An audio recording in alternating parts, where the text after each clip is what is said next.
bueno, ya sin más preámbulo, pues le dejamos la palabra, no sin antes comentar que el doctor se tomará 40 minutos, una hora, lo que él juzgue conveniente, y ya después, como es acostumbrado en nuestras sesiones, pues habrá un espacio para debate, para preguntas, respuestas, y adelante, pues muchas gracias, doctor.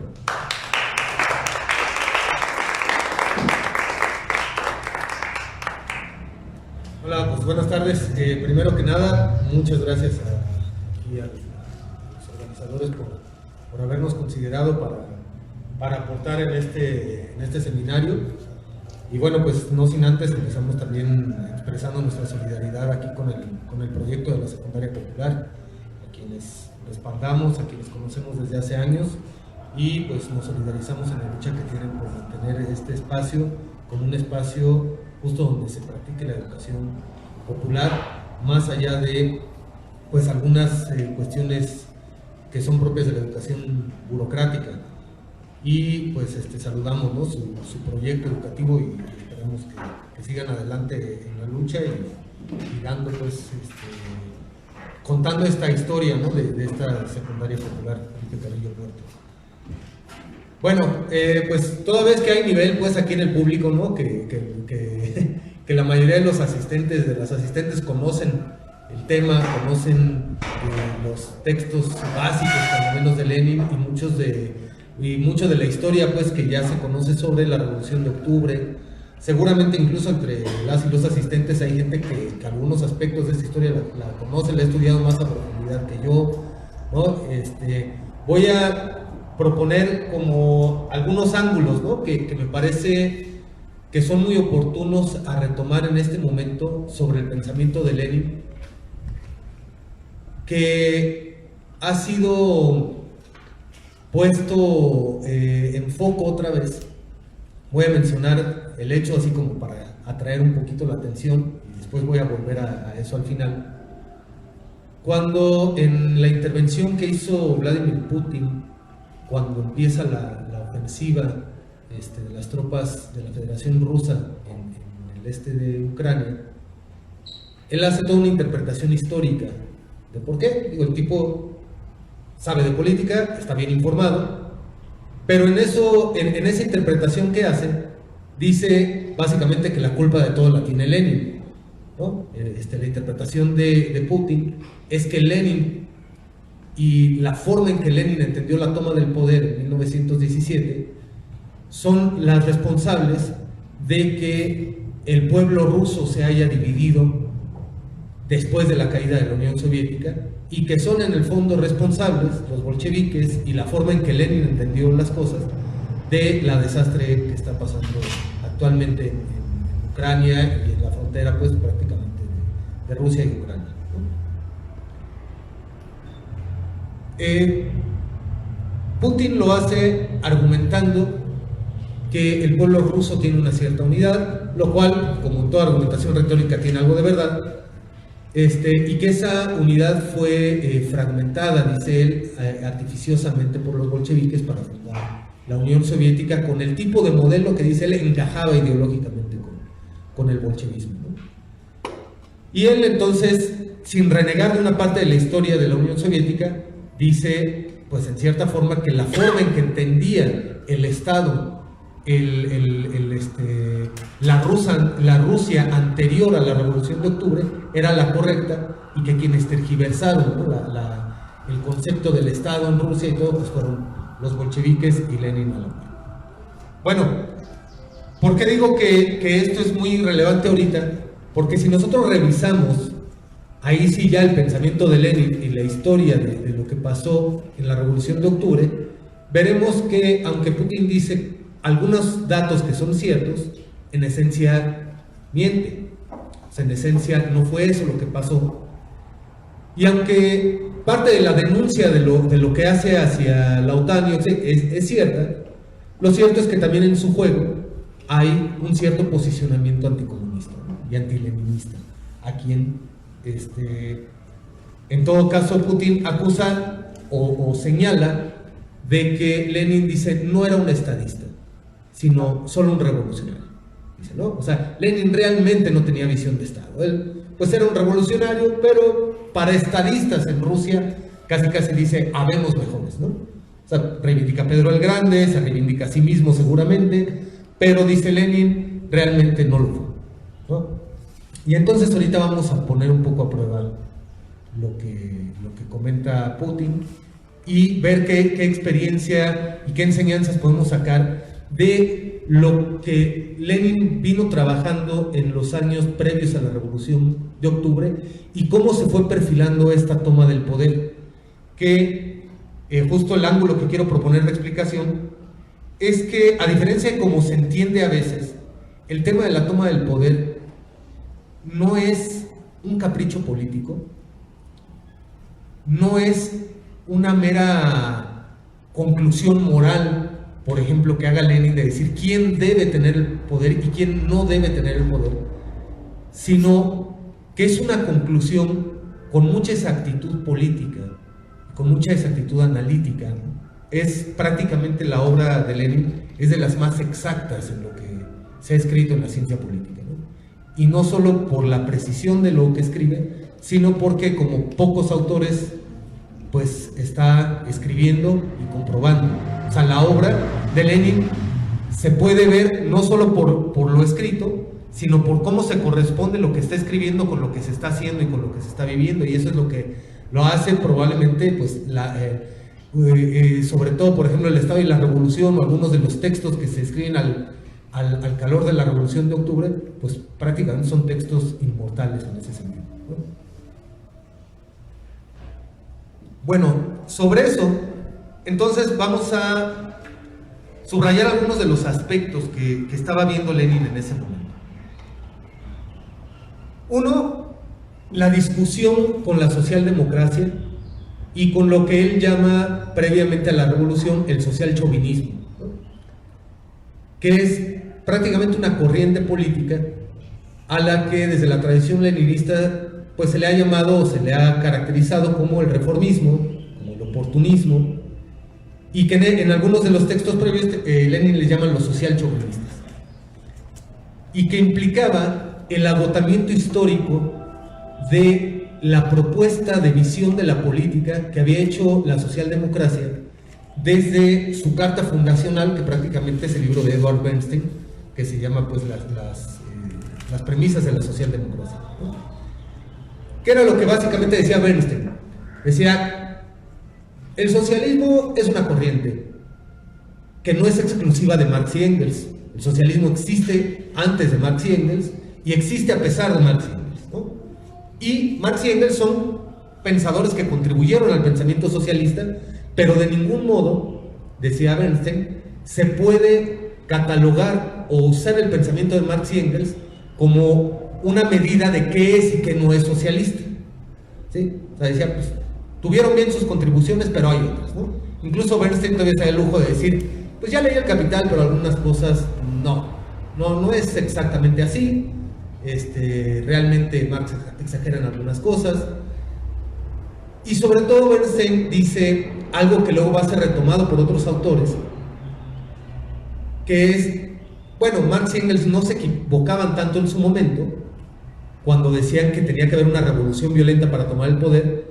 Dicen, pero esa afirmación, fíjense desde cuándo, desde 1860 y feria, decía, ya perdió vigencia, ¿no? O sea, ya desde entonces se venía hablando de la pérdida de vigencia del marxismo, y se decía, no, ya no, el capitalismo está madurando, ya es más democrático, ahora ya la gente puede votar, ya no está Napoleón III en Francia, ya hay algunas cosas que se están acoplando, y Bernstein decía algo que es retomado por toda esta corriente hasta ayer, o hasta hoy, o sea, por pensadores que se consideran como que están descubriendo el hilo negro, como John Holloway, como Sibeki, como muchos de los que presumen ser como postmarxistas, pero que son tan postmarxistas como lo era Bernstein, ¿no? Y que están prácticamente criticando a Marx o el marxismo de la misma forma en que lo hacía Bernstein, ¿no?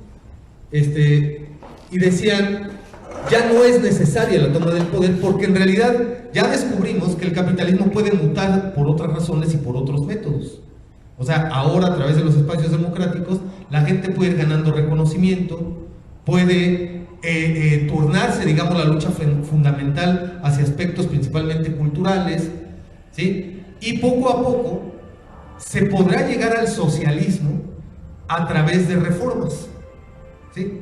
Nada más que, obviamente, Bernstein, toda la corriente socialdemócrata decía, bueno, ese socialismo no necesariamente es la dictadura revolucionaria del proletariado de la cual hablan Marx y Engels en el Manifiesto Comunista. ¿Por qué? Porque al finalmente socialismo, y así lo retoma Bernstein, puede ser cualquier cosa que se considere por parte de una corriente filosófica o ideológica una sociedad más igualitaria que el capitalismo, pero sin basarse en el capital de Marx para definir dónde acaba el capitalismo y dónde empieza otro modo de producción. O sea, queda un poco en el aire desde la lógica de Bernstein cuando el capitalismo deja de ser capitalismo y empieza a ser socialismo. No lo dice tan burdamente Bernstein, porque para el caso Bernstein es más preciso que los autores contemporáneos. O sea, en realidad lo tiene más craneado Bernstein que los otros autores que acabo de mencionar. ¿Sí? Nada más no se puede saber exactamente en dónde. Eso se verá con el tiempo, con las circunstancias. Hay verdades, y esto creo que es algo que Lenin estudió muy bien, hay verdades relativas, ¿sí? En la política no se trata propiamente de diferir entre la verdad y la mentira. Esas son cuestiones que son más como de la filosofía, pero que a la hora de acertar políticamente se requiere algo más que afirmar que algo es verdad o es mentira, porque se puede construir aparentes verdades con verdades a medias, que en síntesis pueden ser falacias, ¿sí? Y ahí está lo delicado del asunto. Por eso hemos extonido en otras ocasiones, por eso hacer política no es tan fácil, y por eso hacer una obra política del tamaño de la de Lenin no es tan fácil. Por ejemplo, algo retórico en este sentido que se sostiene actualmente es, bueno, pero la obra de Lenin es vieja, pierde vigencia, es que ya se hizo hace mucho, es que se hizo en Rusia y en Rusia hace frío y aquí no hace tanto frío. O sea, como hay un montón de razones para decir que es lejano. Luego yo ya de relajo les digo, no, pues para el caso vamos a acabar diciendo que el Buki es un autor más relevante porque pues, es más cercano en tiempo y en espacio, pues, ¿no? Pero la cosa no es tan sencilla. Algunos se preguntan, por ejemplo, ¿por qué no ha habido otro músico como Beethoven? ¿No? ¿O por qué no ha habido otras autores destacados en algún tema cuando ya pasan 200, 300, 100 años en que se registró la obra más destacada? La respuesta a eso lo ofrece la propia dialéctica materialista. No todas las circunstancias históricas son propias para innovar. No siempre se pueden descubrir cosas. Si a mí me preguntan, ¿qué le enmendarías a la plana de Lenin? O sea, ¿cómo corregirías todo el trabajo de Lenin desde América Latina, desde México, desde Michoacán, desde hoy? Pues yo diría, necesitaría vivir una coyuntura similar a la que vive Lenin y de la forma en que la vivió Lenin para superar la obra de Lenin. O sea, no es un tema de autoestima, pues, porque luego en ese plano en la academia se coloca, ¿no? Así como, ¿qué? Pues que no te crees capaz, échale ganas, ¿no? No, pues si no es que yo crea que soy güey, pues, sino que a Lenin le toca vivir un tipo de proceso en cierto momento, en cierto lugar, que le permite ver cosas que antes de que él las viera y las describiera, generaban dudas bastante factibles históricamente. O sea, lo que acabo de hablar sobre el punto de vista de la socialdemocracia, aunque lo hago un poco así a manera de relajo, no se trata de ridiculizar a la socialdemocracia, sino decir, en el momento en que a ellos les toca escribir, eso que están escribiendo parece ser verdad, parece ser cierto, y además, ¿por qué no decirlo? Es muy deseable. O sea, qué bueno levantarse con la noticia de que no es necesaria una revolución violenta, porque en realidad se pueden ganar las cosas pues sin arriesgar tanto, sin exponerse tanto, sin que haya tanta sangre, sin que haya tanta violencia. Creo que habría que ser psicópata para no desear que eso fuera así. Y corrigiendo en ese plano, pues no es que Lenin fuera un psicópata y que él prefiriera la violencia a la paz. O sea, el asunto no se dirime de una forma tan simple. ¿Qué es lo que ve Lenin que no vio Bernstein, que se negaba a ver Kautsky que se negaba a ver primero Trotsky, que se negaba a ver otros autores que en 1914, en 1915, no estaban viendo con la claridad que lo veía Lenin. Que además hay que decir, ahorita nosotros vemos esas obras de Lenin, ya con la edición retocada de la editorial Progreso, que se publicaron en la época soviética, pero en 1915, la opinión de Lenin no era la opinión más aceptada, no era la opinión más aceptada dentro de los círculos socialistas europeos. ¿Sí? O sea, la opinión de Lenin era así como que, para empezar, ¿quién es Lenin? ¿Sí? Pues es un refugiado ruso que vive en Suiza, ¿no? Ni rodeado de tanta gente. Sí, ¿no? O sea, en ciertos círculos se reconocía que era un pensador inteligente, pero el Lenin de 1915 no es para nada el Lenin que nosotros tenemos en mente cuando vemos a Lenin, incluso que recordamos la imagen de Lenin, las estatuas de Lenin, los libros de Lenin, las ediciones de Lenin. En 1915 no había nada de eso.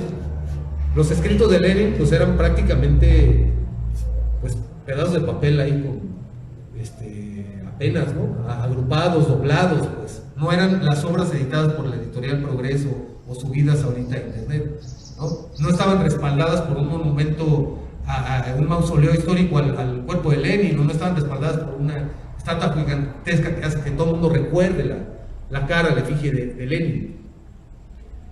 O sea, en ese momento parecía que la razón la tenían los socialdemócratas, pero Lenin alcanza a ver un poquito adelante de lo que estaban viendo incluso algunos de sus compañeros de partido, ¿sí? Y algo no le checa a Lenin en la cabeza. Dice, a ver, toda la socialdemocracia dice que está en contra de la guerra, ¿sí? Y repite algo que de algún modo es muy razonable: es mejor la paz que la guerra, ¿sí? El problema es que la guerra estalló con o sin la aprobación de la socialdemocracia. Y entonces, él decía, la socialdemocracia entra en bancarrota cuando no sabe cómo posicionarse, no frente a una guerra supuesta, frente a una guerra hipotética, sino frente a una guerra en curso. Pero que Lenin ya veía esos indicios antes del estallamiento de la guerra. Y decía, no, los socialdemócratas se están equivocando. El capitalismo no se está haciendo más bueno, no se está haciendo más incluyente, no se está haciendo más democrático, se está haciendo más poderoso, está acumulando fuerza. El capitalismo ya mutó, se convirtió en imperialismo, en un modo monopolista, se redondeó el mercado mundial, se agotó el reparto del mundo.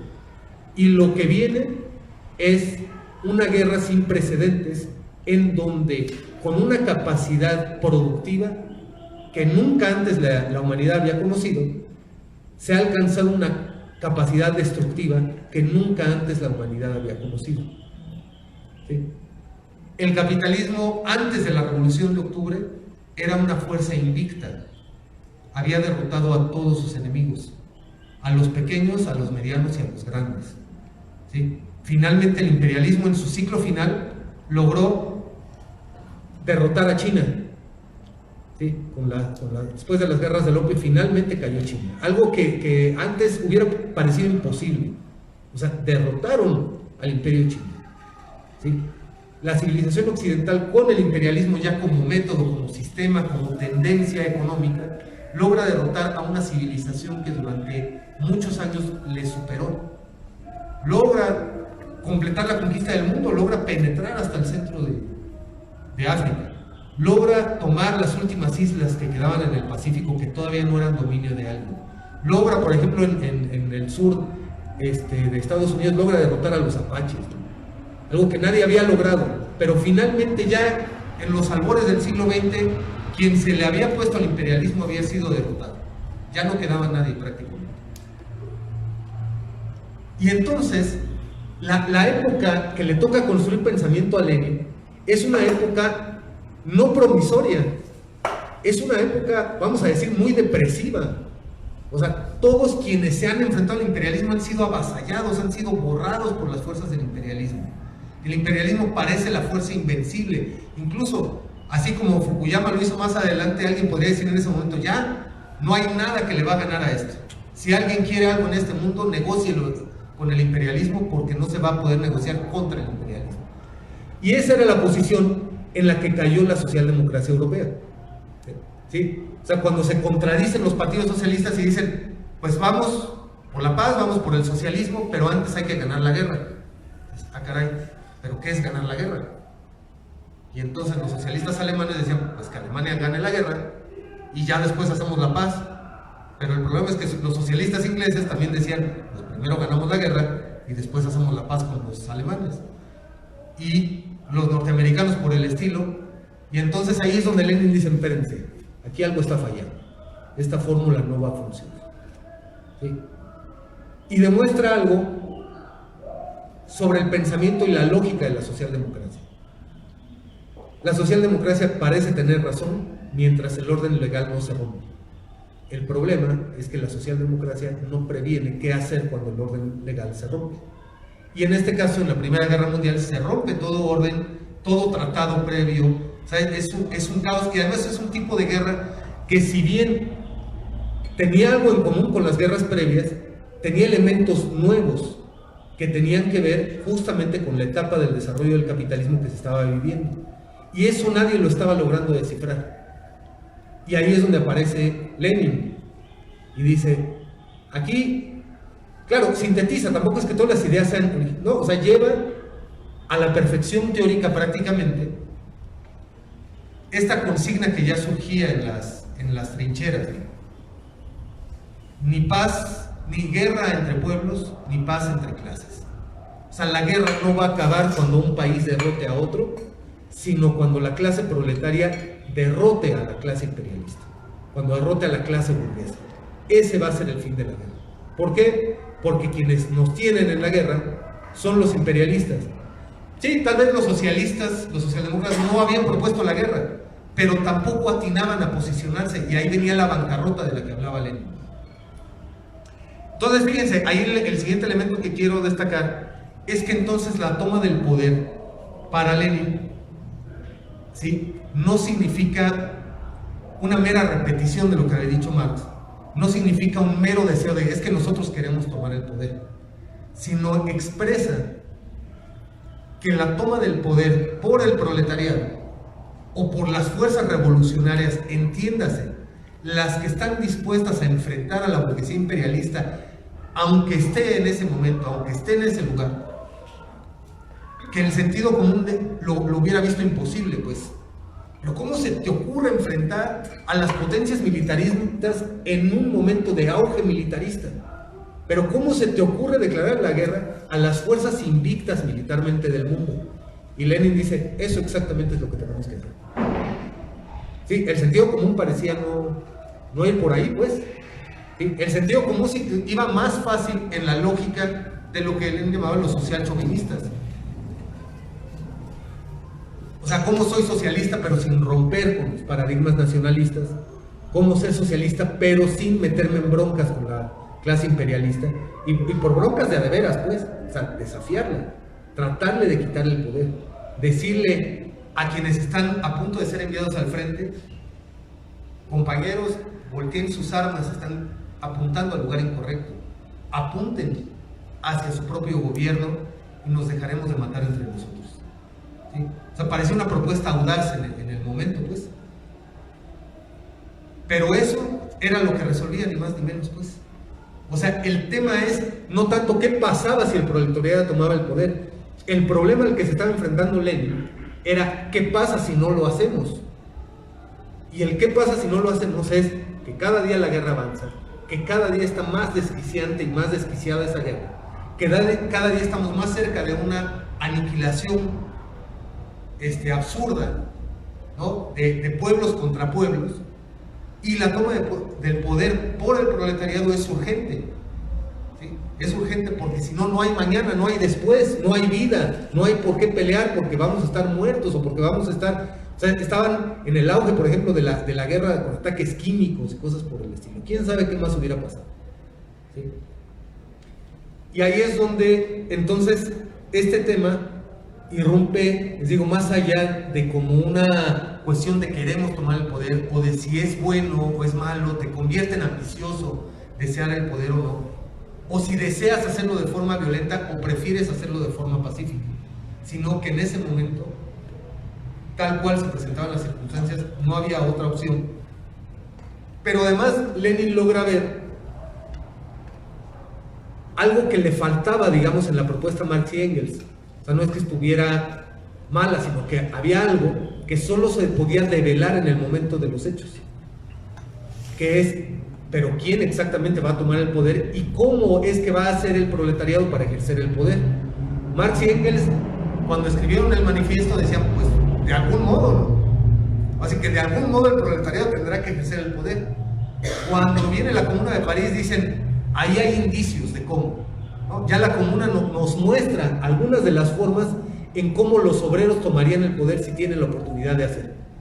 Y Lenin, ya en medio de las dos revoluciones, es donde desarrolla esta tesis, otra de sus fundamentales tesis, de la dualidad de poderes, que se da a partir de la construcción de los soviets, ¿no? o el fortalecimiento de los soviets después de la revolución de febrero, y que se crea una dualidad de poderes que también en ese momento no cualquiera supo interpretar, y se da toda una discusión alrededor de qué va a pasar, ¿no? Los soviets van a ser complemento del parlamento, el parlamento va a ser complemento de los soviets.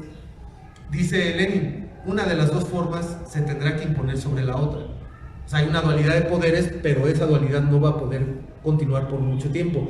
Y hace otra medida audaz, pero con un método, pues, por eso luego también jugarle a Lenin es peligroso, porque pues cualquiera quiere ser Lenin, pero no cualquiera es Lenin, pues, ¿no? Por lo mismo que ya decíamos, no es un tema de que seamos tontos o algo así, sino que no hemos tenido a lo mejor todas las condiciones a nuestro favor para encontrar el punto en donde pegarle al clavo de la forma en que se le reveló en ese momento a Lenin, ¿no?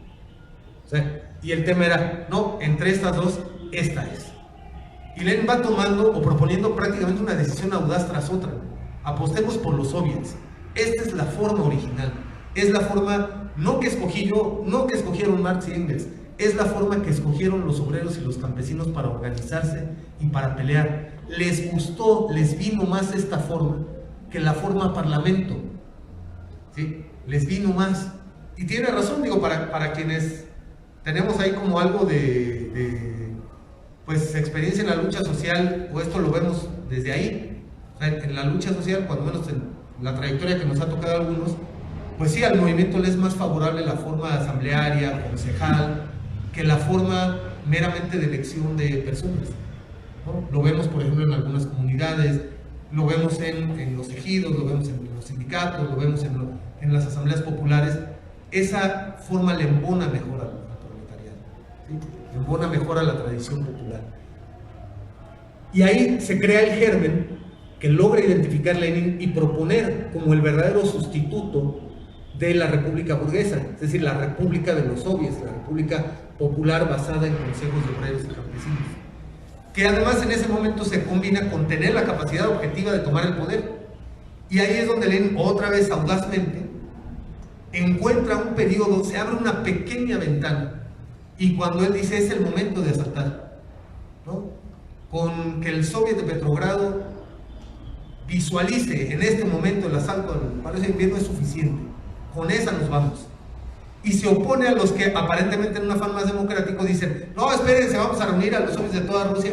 Se le dice, no, señores, para cuando eso pase, en este momento no pueden evitar la revolución proletaria, pero si les damos unas semanas más, puede que sí lo puedan evitar, ¿no? Y nuevamente parecía ir Lenin otra vez contra el sentido común, parecía que no era esa la forma, y le pega, pues. Entonces, bueno, ahí hay algunos de los elementos, pues, que podemos encontrar, ¿no? de la vigencia del pensamiento de Lenin, no porque ahorita vayamos a repetir de la misma forma la Revolución de Octubre. De hecho, pues quien creyó que así se hacía, normalmente acabó en un fracaso político, ¿sí? O sea, algo que decía Lenin, por ejemplo, en uno de los textos, ¿no? que se escriben en la época es, ojo, los marxistas, dice, tienen la obligación de interpretar cada guerra. O sea, tenemos la obligación de no ver la repetición de otro hecho en cada hecho que estemos viendo. O sea, tenemos la obligación de encontrar las variables fundamentales, de encontrar los actores fundamentales y de luchar contra un instinto que pues yo creo que todos los seres humanos tenemos, que es el instinto de ver lo que queremos ver, ¿sí? O sea, políticamente, no solo Lenin, todos los grandes genios de la ciencia política como Maquiavelo, como Clausewitz, como Gramsci, se han tenido que sobreponer a ese, lo voy a llamar instinto, aunque es impreciso, ¿no? Desde el punto de vista biológico, a ese instinto de ver lo que queremos ver. Y por eso, diríamos, pues no cualquiera la hacen esto, pues. ¿Sí? O sea, la mayoría de las fuerzas políticas cometen errores serios al no poder discernir la realidad que está pasando de la realidad que quisieran que esté pasando. O sea, ahí pocos se salvan, digo, pocos incluyendo Lenin, pocos incluyendo Fidel, pocos incluyendo Ho Chi Minh y Bon Guillac, pocos incluyendo a Mao Zedong. O sea, pero no son muchos, la mayoría, y me incluyo en esa mayoría, la mayoría no le pegamos al clavo, pues. Yo que más quisiera que estarles diciendo, y por eso, compañeros y compañeras, ya tomamos el poder ayer y venimos aquí a anunciárselos. No, o sea, nosotros estamos dentro del grupo de organizaciones, del grupo de personas que queremos pegarle al clavo, pero no le hemos pegado al clavo. Estamos tanteando, pues, queremos que Lenin nos dé algo de iluminación, pues, pero no es suficiente. O sea, la teoría es necesaria, es indispensable, pero por sí misma no logra el objetivo, ¿no? Y ahí, digamos, reconociendo la grandeza de Lenin, pues pocos equipos, pocos grupos como lo fueron Lenin y los bolcheviques en ese entonces, logran darle al clavo histórico en el momento histórico. Y ahorita pues nosotros tenemos ese desafío. O sea, ¿qué hacemos con la crisis actual? ¿Qué hacemos con la guerra actual? ¿Qué hacemos con el sistema político actual? ¿Sí?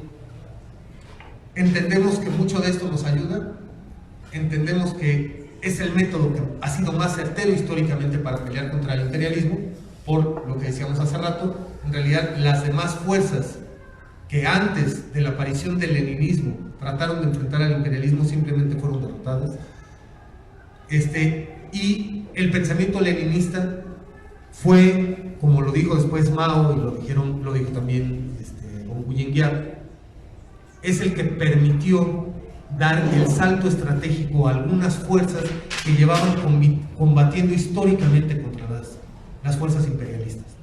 O sea, fue el plus, ¿sí? Entonces, el resultado me parece ahorita no es que Lenin ya no sea vigente, sino que la vigencia, igual que Lenin tuvo que comprobar la vigencia del marxismo, nosotros, más allá de pregonar la vigencia del leninismo, que a lo mejor es lo que estamos haciendo en este momento exactamente, pues la verdadera tarea es que tenemos que demostrar la vigencia del leninismo. Y ahí es donde pues ya la tarea se nos pone más complicada, pero que valga pues este recordatorio de Lenin, de su lucha, de su obra sintetizada en teoría y práctica, para que nadie nos dormamos en nuestros laureles, para que entendamos que tampoco somos la primera generación que enfrenta un panorama sombrío, un panorama de derrotas, y que sin embargo, sabiéndole y haciendo las cosas de la manera más exacta políticamente, puede abrirse históricamente una oportunidad de retomar, como la encontró Lenin en su momento, pues una lucha mundial, frontal, contra el imperialismo que dé resultados tan históricos y tan significativos como los que nos mostró Lenin en su momento. Bueno, con esto concluiría mi presentación.